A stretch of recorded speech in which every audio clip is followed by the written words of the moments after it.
In a small village, two boys lived as the best of friends. One was 6 years old, and the other was 10. They played together, ate together, and did everything else as a team. One fine afternoon, they ran out of the village, playing and chasing each other. "You can't catch me," the older boy teased, running ahead. "Oh yes, I can," the younger one shouted back, laughing. As they ran, the older boy didn't notice a deep well hidden behind some bushes. Before he could stop, his foot slipped, and he fell straight into the well. "Help! I can't swim!" he screamed, thrashing in the water. The younger boy froze in shock at the edge of the well. His best friend was struggling, gasping for breath, his eyes wide with terror. He looked around desperately. The village was far away. There was no one to call for help.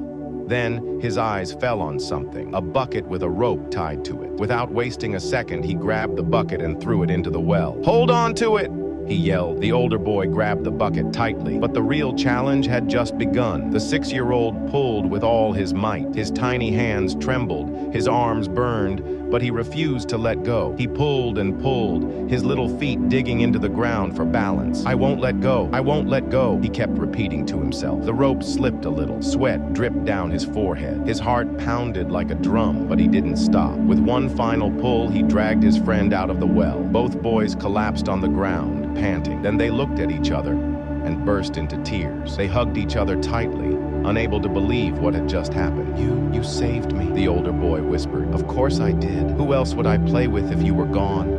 the younger boy joked, wiping his tears. They sat there still shaking, partly from fear, partly from relief. But suddenly, a new thought hit them. "Oh no," the older boy said. "What if our parents find out? We're going to get the scolding of our lives." They hesitated, but deep down, they knew they had to tell the truth. When they reached the village, they ran straight to their families and excitedly explained everything that had happened. But instead of being proud, the villagers burst into laughter. "A 6-year-old pulled a 10-year-old out of a well? Impossible. He can't even lift a bucket of water properly. You two must be making up stories again." The boys were heartbroken. No one believed them, except for one man. An old man known as Uncle Frederick stepped forward. He was the wisest and most respected elder in the village. He listened carefully, then smiled. "The question is not how he did it," Uncle Frederick said. "The real question is why he could do it." Everyone fell silent. He continued. "There was no one around to tell him that he couldn't do it. No one said, 'You're too small,' or 'You're too weak,' not even himself." The villagers suddenly realized the truth. The boy had no idea he wasn't supposed to be strong enough, so he simply became strong enough. Moral of the story: the only limits we have are the ones we believe in. If no one tells you that you can't do something, you will find a way to do it. Doubt is what makes us weak. Belief is what makes us strong. So believe in yourself. When no one tells you that you can't, you will discover that you can.